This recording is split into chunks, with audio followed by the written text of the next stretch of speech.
همون محمد اشرف تا د وایس پرنسپل سابقه گورنر ماډل سکول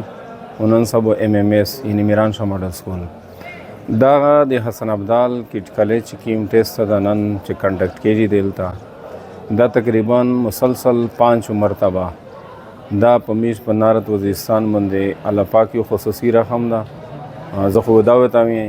ویلې چې میر ولا بچون چې کیم دي هغه د ایجوکیشن او د ادارې نه چې ادارې چیرته بهترین ادارې پرته دي هغې نه دی خبر نه دي ونن الحمدلله مشت الله پاک یو مکارو کړی دو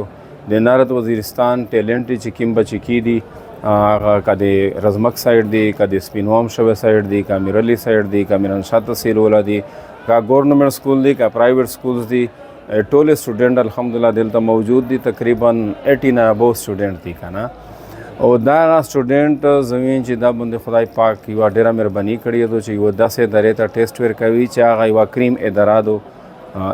مو په خیال باندې حسن ابدال کی کالج مو په خپل کتله دا پریویس چې کیم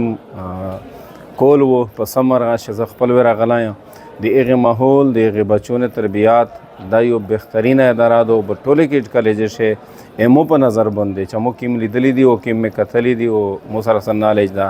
هغه په نظر شه دا بهترین کالج ده نن بیا نیشنل آوټریچ پروګرام ټیسټ انعقاد شو ده په میران شاه ماډل سکول ایز گورنر ماډل سکول ڈسٹرکٹ نارت وزیرستان سے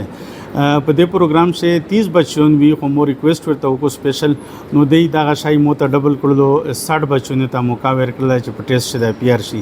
بیا ما ریکویسٹ وکړو چې یک واک ان ټیسټ وشي نو واک ان ټیسټ هغه ته بچونه ته اجازه ورکړو چې سیک روشي او خبر نوي اته مارو نمبر الاټ کړل نو دا د خوشی مقام د چې 13 کولای بچای شو او اته سکالرشپ شو فل فلیج 51 लाख روپی شاج یو بل بچا شو د میرلی تحصیل سره تعلق تا هغه تامیز لګی چې سکالرشپ وشي او ان شاء الله په دې بچونه شه موجوده چې د نن ورځ ټیسټ په 27 اپریل شری شو دا په نارت وزیرستان شه په دې شبه شپږ پنځه بچونه وشي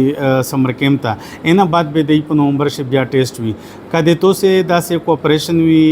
د لکه خال کې او د میډیا ورینه نو ان شاء الله وزیرستان به چانه نه پته کېږي هغه په ایجوکیشن شه دا په هیلث شه دا په سپورت شه دا په یو میدان شه چانه مجنه پته کېږي او مو دا توقع دو ان شاء الله چې تو سه به دغه شی